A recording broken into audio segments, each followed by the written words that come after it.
आप सभी लोगों का बहुत बहुत स्वागत है आप सभी के अपने YouTube परिवार स्टूडेंट डिलाइट में। प्यार दोस्तों, 28 जनवरी को जो जीएसएससी सीजीएल का एग्जाम हुआ उसमें जो साइंस का प्रश्न पूछा गया था, आज हम वही साइंस के 20 प्रश्नों का डिस्कशन करने वाले हैं। एग्जाम तो आपका कैंसिल हो चुका है, लेकिन आपको सभी प्रश्नों को देख लेना एक बार जरूरी है, ताकि आप समझ पाएं कि आप किस प्रकार से एग्जाम के लिए तैयार थे और आगे किस हिसाब से आपको तैयारी करना है ना, कैसे प्रश्न के लेवल को लेकर के आपको चलना है। तो इन सारी बातों को ध्यान रखने के लिए इन सारे प्रश्नों का प्रैक्टिस करना आपको बहुत जरूरी है। चलिए आइए देखिए कितना आसान सा सवाल पूछा गया था साइंस से। प्रश्न संख्या 31, प्रतिरोध आर बराबर। अब एक बात देखिए, आप जानते हो ओम्स लॉ यानी ओम का नियम। क्या जानते हैं ओम का नियम? ओम का नियम क्या होता है? भी इक्वल टू आई आर। क्या होता है? भी इक्वल टू आई आर। अब सोचने वाला बात है कि भी इक्वल टू आई आर, तो आर बराबर क्या हो जाएगा आपका? भी बटा आई, है ना। जहां आर प्रतिरोध है, भी वोल्टेज हो गया, आई धारा हो गया, तो भी equal to I R Ohm's law. अतः है ना, आर बराबर भी बटा आई, यानी हो जाएगा आपका ऑप्शन नंबर क्या हो जाएगा आपका? बी। जी हाँ, चलिए आगे आ जाइए। प्रश्न संख्या 32, नाइट्रोजन गैस का रासायनिक प्रतीक क्या है? तो आपका उत्तर क्या हो जाएगा? An2, option number B. प्रश्न संख्या 33, पोटेशियम निम्नलिखित में से किस तत्व परिवार से संबंधित है ना? तो आपका उत्तर हो जाएगा क्षारीय धातु, ऑप्शन नंबर सी। प्रश्न संख्या 34, सूर्य की रोशनी में सिल्वर क्लोराइड है ना हो जाता है। कैसा हो जाता है? तो आपका उत्तर हो जाएगा ग्रे, ऑप्शन नंबर ए। सूर्य की रोशनी में सिल्वर क्लोराइड का रंग कैसा हो जाता है? तो ग्रे हो जाता है। जी हाँ, ऑप्शन नंबर। देखिए कितना आसान आसान सा सवाल पूछा गया था, है ना। चलिए आगे बढ़ जाइए। प्रश्न संख्या 35, किसी वस्तु को समान गति से सतह पर फिसलने से रोकने के लिए किस बल की आवश्यकता होती है? तो आपका उत्तर हो जाएगा, है ना, स्लाइडिंग घर्षण, ऑप्शन नंबर सी। आगे बढ़ा जाए। प्रश्न संख्या 36, सिट्रस फलों को, है ना, कौन सा विटामिन का एक समृद्ध स्रोत माना जाता है ना? तो आपका उत्तर क्या हो जाएगा? आपका उत्तर हो जाएगा विटामिन सी। प्रश्न संख्या 37, किसी पदार्थ के यूनिट आयतन के द्रव्यमान को क्या कहते हैं? किसी पदार्थ के यूनिट आयतन के द्रव्यमान को घनत्व कहा जाता है, डेंसिटी, ऑप्शन नंबर डी हो जाएगा। प्रश्न संख्या 38, जब एथेनॉल सोडियम के साथ अभिक्रिया करता है तब निम्नलिखित में से कौन सी गैस निकलती है? तो हम आपको बतला देना चाहते हैं हाइड्रोजन गैस निकलता है ना। जब एथेनॉल जो है सोडियम के साथ अभिक्रिया करता है तो कौन सा गैस निकलता है? हाइड्रोजन गैस निकलता है।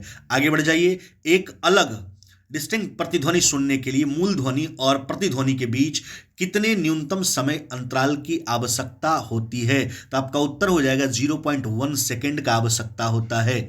आगे बढ़ा जाए।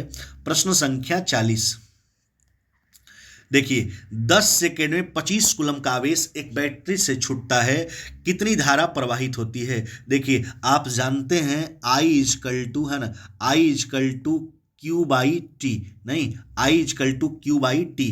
तो आपका उत्तर क्या हो जाएगा? ये हो जाएगा 25 हो गया आपका क्यू, है ना। टाइम कितना हो गया? 10 सेकेंड, 25 बटा 10, यानी आपका उत्तर हो जाएगा 2.5, नहीं 2.5 एम्पियर, ऑप्शन नंबर हो जाएगा आपका सी।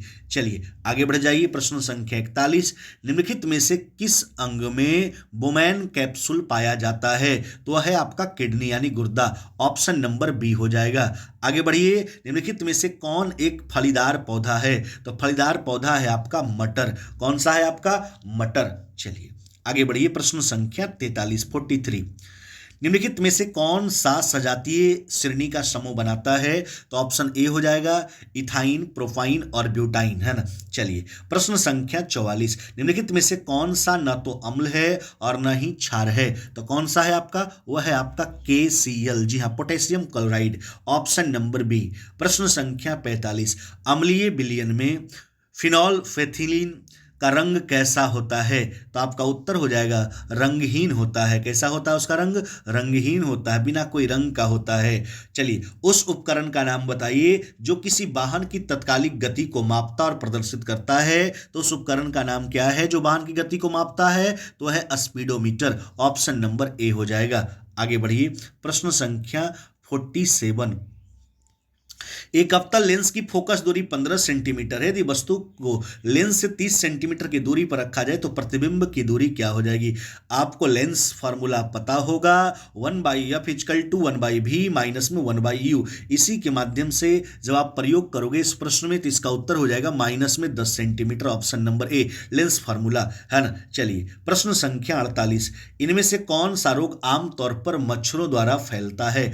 मच्छर से देखिए आपका हो गया डेंगू, हो गया मलेरिया, हो गया है ना, तो मलेरिया हो जाएगा ऑप्शन नंबर ए। प्रश्न संख्या 49, निम्नलिखित में से कौन सा हार्मोन बच्चे के जन्म के बाद दूध बनाने की प्रक्रिया को उत्तेजित करता है? तो वह है प्रोलैक्टिन, है ना, प्रोलैक्टिन ऑप्शन नंबर सी। प्रश्न संख्या 50, निम्नलिखित में से किसका उपयोग कारों में पेट्रोल के साथ ईंधन के रूप में किया जाता है? किसका उपयोग? तो आपका उत्तर हो जाएगा एथेनॉल का उपयोग किया जाता है पेट्रोल के साथ ईंधन के रूप में। तो यह था आपका, है ना, पूछा गया सारा का सारा 20 प्रश्न सामान्य विज्ञान का। देखिए कितना आसान सा सवाल पूछा गया था, है ना। प्रश्न करवाने का उद्देश्य यही है कि आप समझ पाएं कि एग्जाम में किस प्रकार का प्रश्न पूछा जाता है और आपको किस हिसाब से तैयारी करना है। वीडियो देखने के लिए बहुत बहुत धन्यवाद।